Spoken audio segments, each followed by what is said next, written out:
মহানায়কের অতি ঘনিষ্ঠজনদের কাছে এটা কোনো অজানা বিষয় ছিল না যে উত্তম কুমার সব সময় নিজের কাছে একটি ব্যক্তিগত ডায়েরি রাখতেন।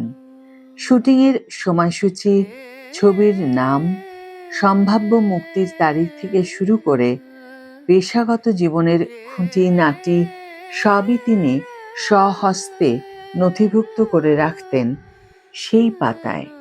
সালটা 1980, 24শে জুলাই, রাত 9:32 আবহাওয়ার মেঘলা আমেজকে ভারী করে দিয়ে কলকাতা শহরের আকাশে বাতাসে ভেসে এসেছিল সেই এক দুঃসংবাদ।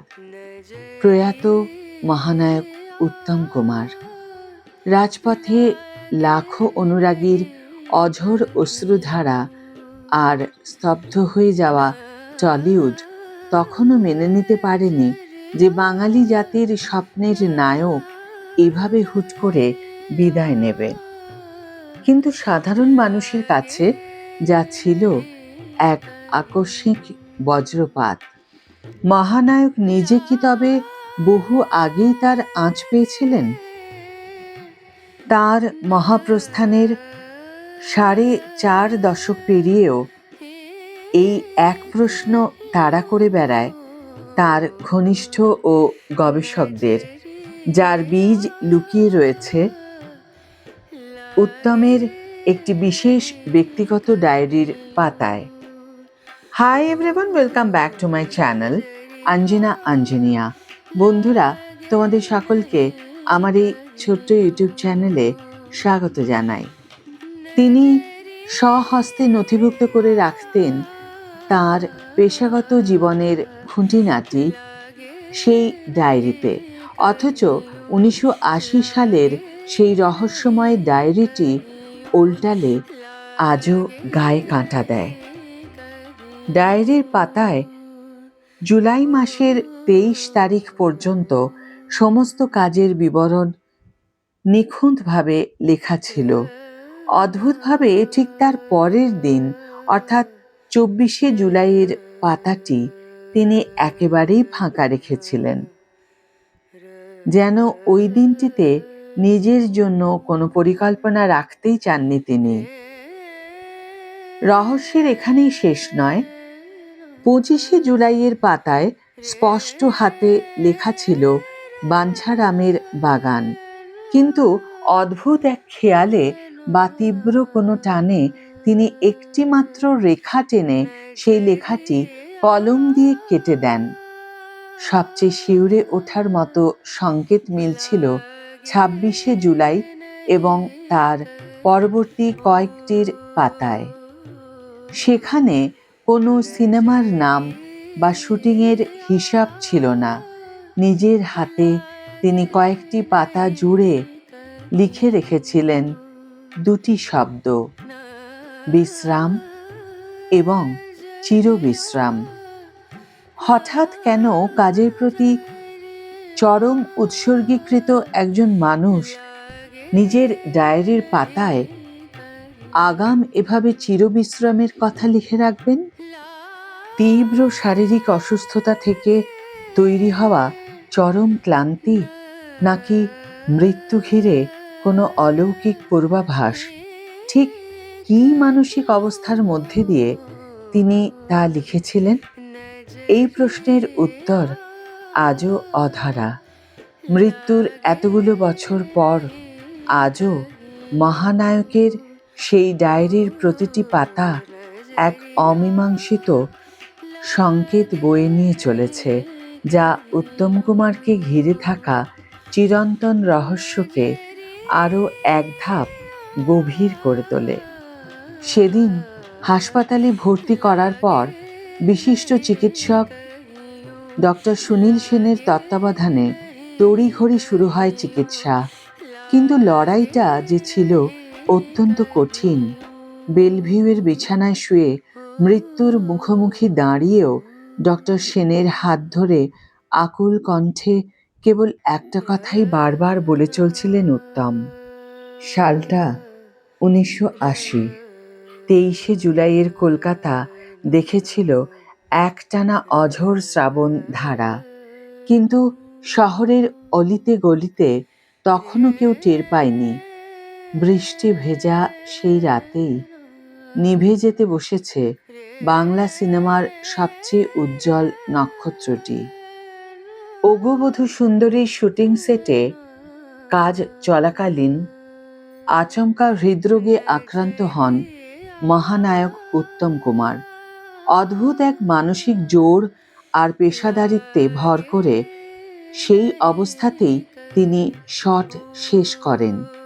এক বিন্দু বুঝতে দেননি নিজের ভেতরে চলতে থাকা চরম যন্ত্রণা।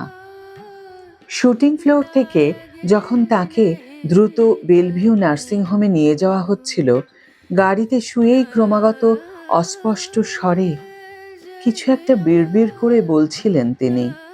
কিন্তু ঝড়ের গতিতে ঘটে চলা সেই মুহূর্তে কেউ বুঝতেই পারেননি কি বলতে চাইছিলেন মহানায়ক। হাসপাতালে ভর্তি করার পর বিশিষ্ট চিকিৎসক ডক্টর সুনীল সেনের তত্ত্বাবধানে তড়িঘড়ি শুরু হয়ে যায় উত্তম কুমারের চিকিৎসা।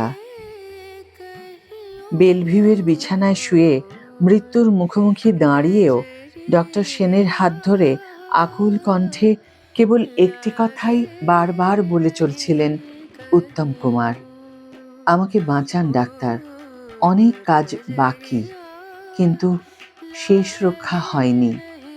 বেঁচে থাকার সেই আকুতি নিয়ে চলে যান উত্তম কুমার। এর বহু বছর পর এক বিনোদন পত্রিকায় দেওয়া সাক্ষাৎকারে ডক্টর সুনীল সেন স্মৃতিচারণ করে জানিয়েছিলেন, মহানায়ক বেশ কিছুদিন ধরেই তীব্র শ্বাসকষ্টে ভুগছিলেন। নিয়মিত চিকিৎসকের পরামর্শ মেনে ওষুধ খেলেও নিজের অনিয়মিত জীবনযাত্রায় কিছুটা বদল আনার পরামর্শ তাঁকে প্রায়ই দেওয়া হতো। প্রতিবারই হেসে উত্তম কুমার বলতেন, আমাকে শুধু বাঁচিয়ে রাখুন। 23শে জুলাইয়ের সেই কাল রাত হাসপাতালের বিছানায় শুয়ে রয়েছেন উত্তম। চারপাশে ডাক্তারদের ভিড়। ক্রমাগত নজর রাখা হচ্ছে তার অক্সিজেন লেভেল, হৃদস্পন্দন। হাসপাতালের বাইরে তখন ভক্তদের ঢল, আর রুমের দরজার সামনে দাঁড়িয়ে ভাই তরুণ কুমার। উত্তমের চোখ আধা বোজা, যেন শেষবারের মতো চারিদিক দেখে নিচ্ছেন। ডক্টর সেন সাক্ষাৎকারে বলেছিলেন, তখন উত্তমের মুখে সেই হাসি যেন ম্লান হয়নি, উজ্জ্বল হয়ে উঠেছিল তার মুখশ্রী, আর বিড়বিড় করে বলে যাচ্ছিলেন, বাঁচতে চাই ডাক্তার। জীবন মৃত্যুর মাঝে দাঁড়িয়ে ডক্টর সেনের কাছে এই একই আকুতি ফিরিয়ে এনেছিলেন তিনি। কিন্তু নিয়তির লিখন যে সেদিন ছিল ভিন্ন। চিকিৎসকদের আপ্রাণ লড়াই এবং কোটি কোটি অনুরাগীর প্রার্থনাকে ব্যর্থ করে দিয়ে টানা 3 বার হৃদরোগে আক্রান্ত হন তিনি।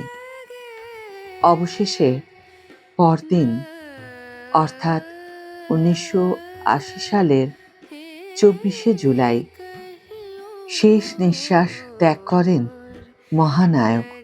স্তব্ধ হয়ে যায় গোটা বাংলা, কেঁপে ওঠে ভারতীয় চলচ্চিত্র জগৎ। মহানায়কের প্রস্থানের 4.5 দশকেরও বেশি সময় অতিক্রান্ত, তবুও টলিউডের অন্দরে কিংবা অগণিত বাঙালির হৃদয়ে তাঁর স্থান এক চুলও টলানো যায়নি। আজও যখন প্রেক্ষাগৃহে নতুন করে মুক্তি পায় নায়ক, প্রেক্ষাগৃহ থাকে হাউসফুল। সোশ্যাল মিডিয়ার পাতায় নতুন প্রজন্মের হাত ধরে ভেসে ওঠে তার চিরাচরিত ক্যারিশমাটিক রূপ। সময় বদলেছে, বদলেছে সিনেমার মাধ্যম, কিন্তু মহানায়ক কেবল একজনই, উত্তম কুমার। তার প্রতি শ্রদ্ধা জানিয়ে আজকের এই ভিডিও এখানেই শেষ করছি বন্ধুরা। ভিডিওটি যদি ভালো লেগে থাকে তাহলে অবশ্যই একটি ছোট করে লাইক দিও, শেয়ার করো বন্ধুদের সাথে, কমেন্ট করে জানিও তোমাদের মতামত। যারা এখনো আমার চ্যানেলটিকে সাবস্ক্রাইব করনি তারা অবশ্যই চ্যানেলটিকে সাবস্ক্রাইব করে আমার পাশে থেকো। আর যারা অলরেডি সাবস্ক্রাইব করে দিয়েছো তাদের জন্য আমার অনেক ভালোবাসা এবং অনেক ধন্যবাদ। আজ তাহলে বিদায় বন্ধু, দেখা হবে পরের ভিডিওতে।